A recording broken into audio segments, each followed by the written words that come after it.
All right. Good afternoon, everyone.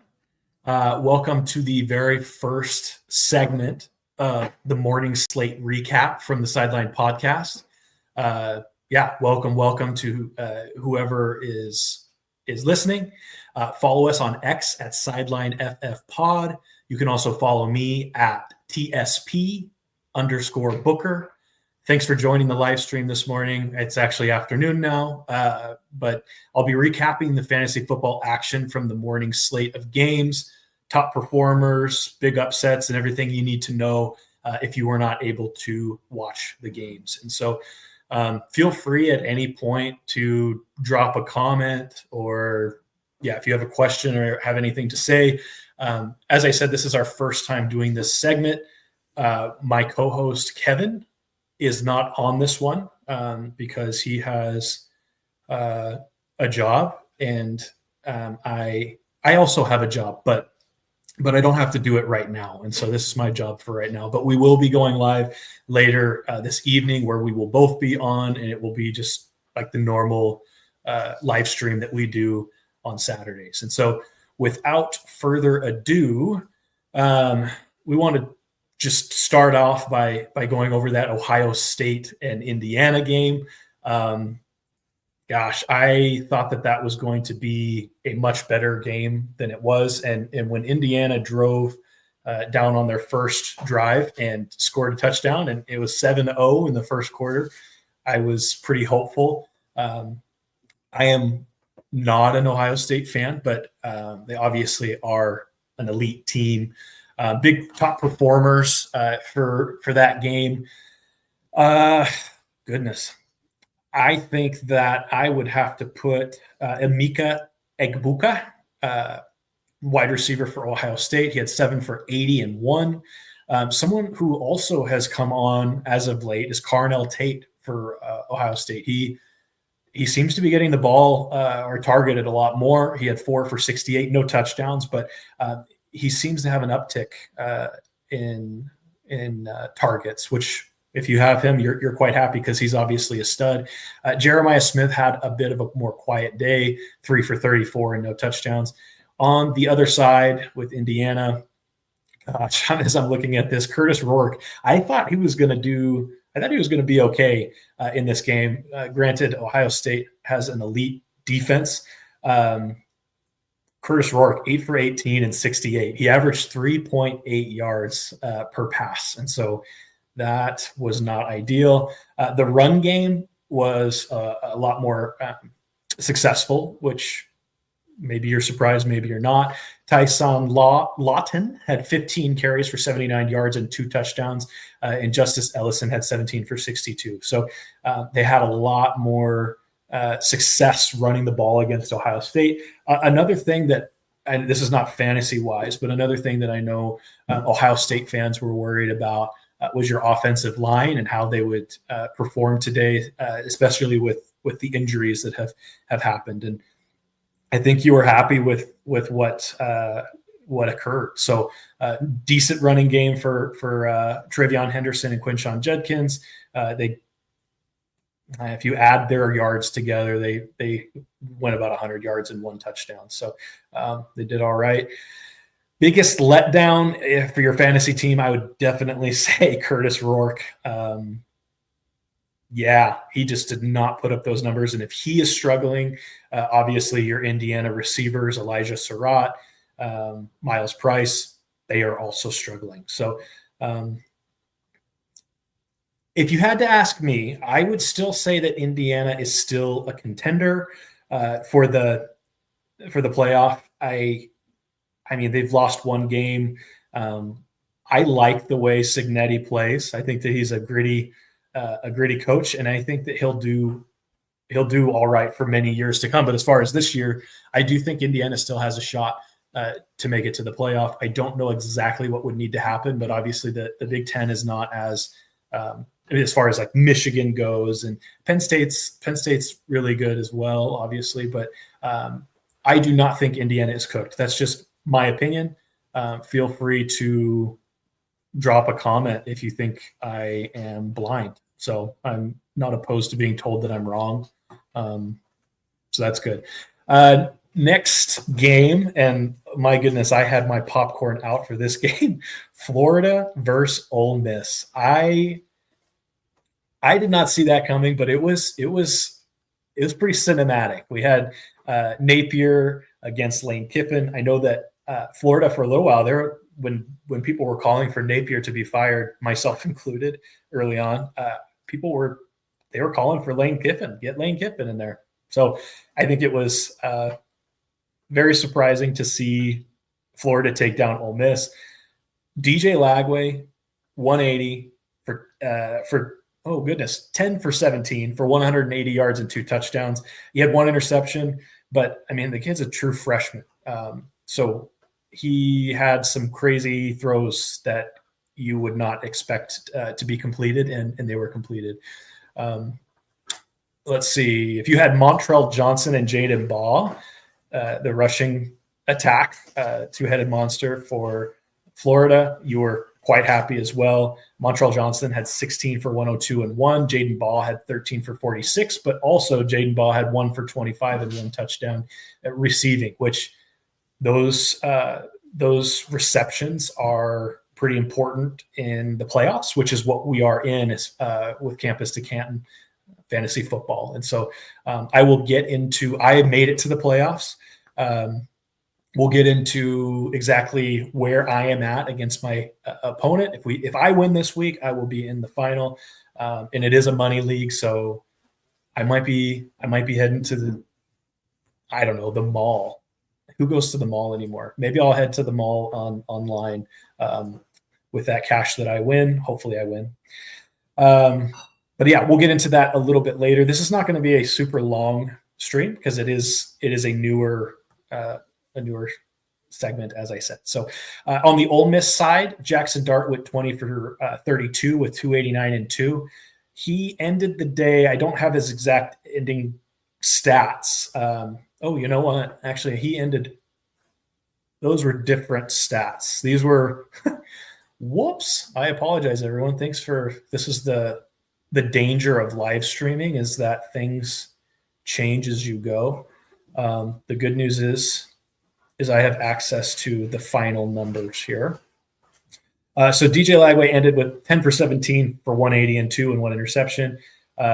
Jackson Dart ended 24 for 42 for 323 and 2 touchdowns. But the big story was 2 interceptions. And he before the last interception that sealed the game for Florida, the play right before was almost an interception. And so Jackson Dart was visibly upset on the sideline, which is understandable because I believe their playoff hopes are now gone. So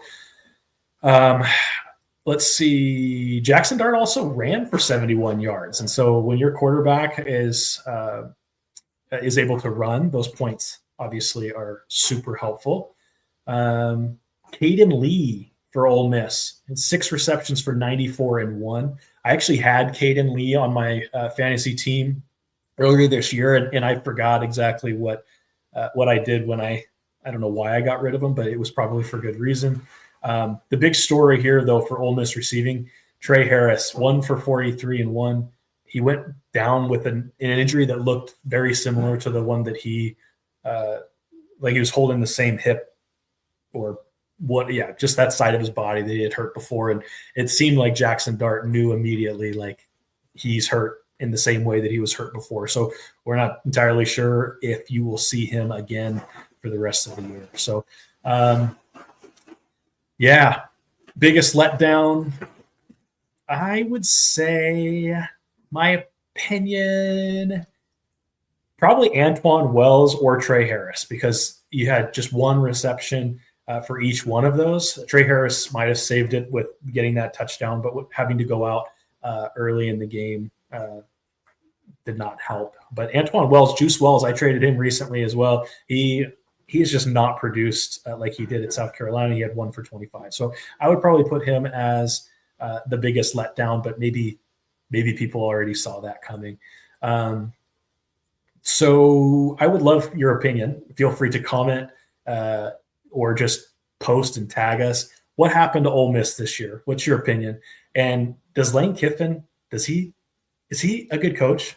I think he is, but I'm talking to myself now, but I'm asking myself as a Tennessee fan how I feel about Lane Kiffin. And so if you follow college football at all, you know that Tennessee doesn't love Lane Kiffin. So I will say that he's maybe not the coach that people think he is. Ole Miss had a good run, but losing 3 games in a season is not great. So here's my wife. She didn't realize we were live streaming, I guess. But oh wow, we're probably going to have way more viewers though if she keeps walking by.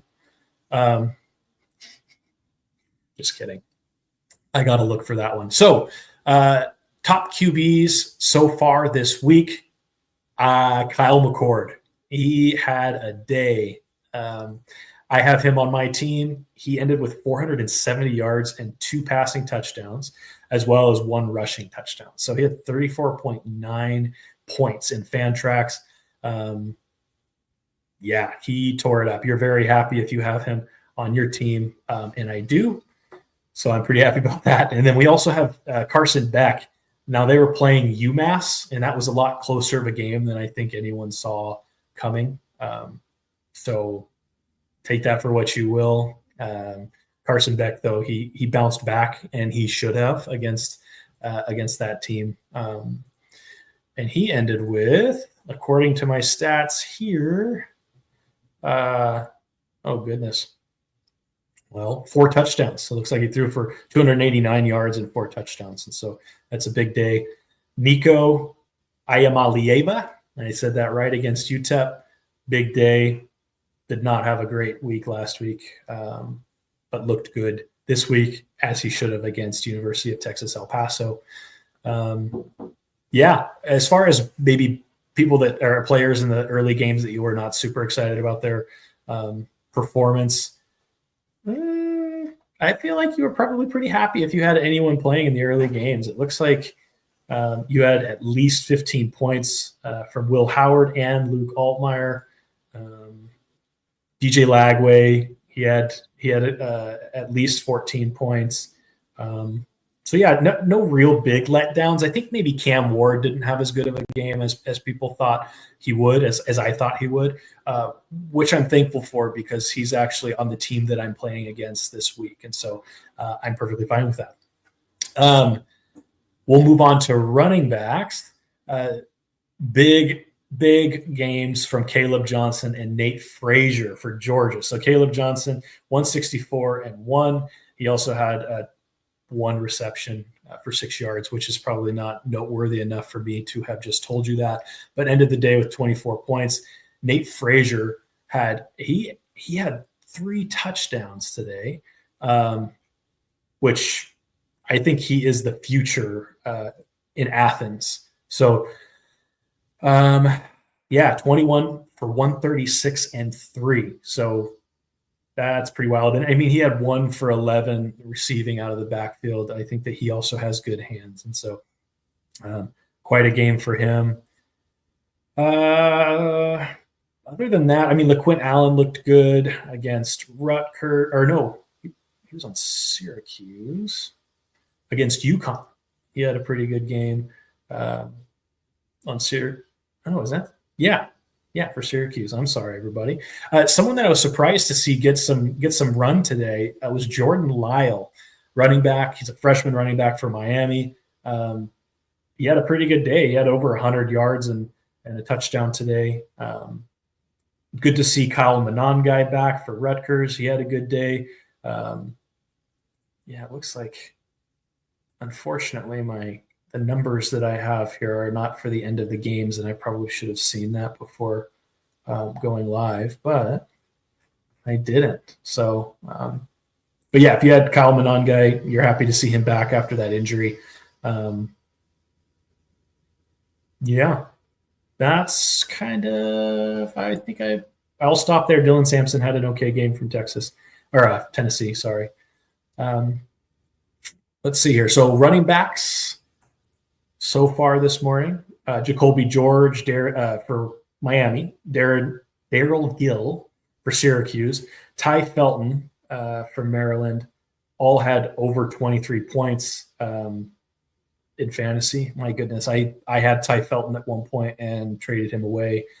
My co-host Kevin actually traded him to me, and I think he was a part of a package trade for Kevin Concepcion. I had been chasing Kevin Concepcion since last year, and I was able to secure that trade right as he took a dive and hasn't done anything at all in a while. So, yeah, Emeka Egbuka, we mentioned him. Arian Smith for Georgia, he has really come on. Brew McCoy had 2 touchdowns today for Tennessee. Elijah Badger had a good game for Florida. Yeah, as I said, these are just the early games, and we're really just trying to catch you up on what happened early. Normally when we go live, we are probably going live when a lot of people on the East Coast have already tucked themselves in for the night. So we wanted to reach out and tell you what you may already know. But it looks like the Tennessee game is still going. Go Vols. 56-0. UTEP is losing. And looks like Gaston Moore might be in there for Nico. Yeah, I want to shout out to Tennessee anytime that I can. So, yeah, so let's move on to my playoff team. We're just about done with this live stream, so thank you for sticking around if you have. But my playoff team this week, so far, it's a best ball league, so I'd be interested in hearing how many of y'all have best ball leagues and whether you enjoy it or not. We have a best ball league for better or for worse. This week, I'm feeling pretty good about it, though. I've got 195 points so far, and I still have 1,300 minutes worth of games. And so Nico scored me 31 points. Kyle McCord scored me 34 points. Nate Frazier with 33 points. Kyle Monongai with 24 points. Those were those are the big ones. So I'm at 195, and my opponent has like 50 more minutes worth of playing time so he's at 1387 and I'm at 1329, but he has 131 points. So I'm 64 points up about halfway through the day. He had Cam Ward, and that was really the only quarterback he has on his roster that I think will put up any numbers. The people that I'm a little worried about on his team, he has DJ Giddens with Kansas State. He's done well. RJ Harvey, obviously like top RB for Central Florida. He already has 55 yards, and that game is just entering the second quarter. He had Jordan Lyle, that Miami running back freshman, with 18.8 points. And it looks like Matthew Golden, wide receiver for Texas, has 12.1 points already, and we're still in the first quarter. And so 5 receptions for 71 yards. That's worrisome. And then I think the only one I'm worried about from there, he had Elijah Arroyo, who's really come on for Miami tight ends. He had 6 receptions for 79 yards and caught a 2-point conversion. And then he has Tet McMillan. So there's I still have some studs that I'm playing against.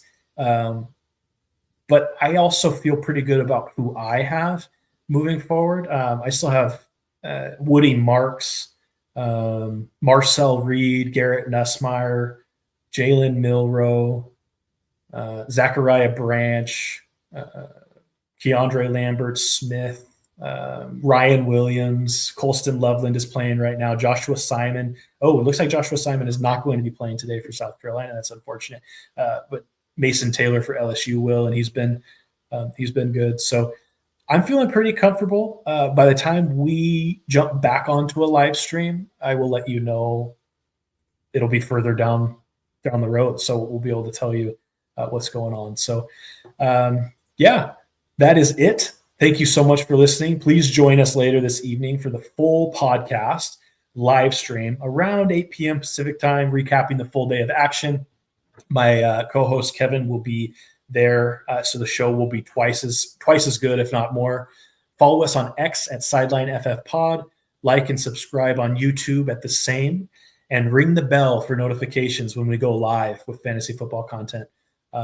Yeah, thank you everyone for being here for the first segment. Also, feel free to comment if you're like, that segment that doesn't really hit. So I am more than open to that. But yeah, it was nice to hang out with 28 of you. And as we always say, those Russian bots might be a majority, but I know there's some real people in there. So I'll sign off by saying this is my Kansas national champs basketball hat. I'm not a Kansas fan, except today I'm pulling for Kansas over Colorado. I would love to see Kansas. It looks like I'm not supposed to talk about those games yet, but it's 10-0. In the second quarter just started. So I think Kansas, they might knock off 3 top 25 teams in the past 3 weeks, and that's never been done. So stay tuned, and that game will be over by the time we touch bases. So thanks, everybody.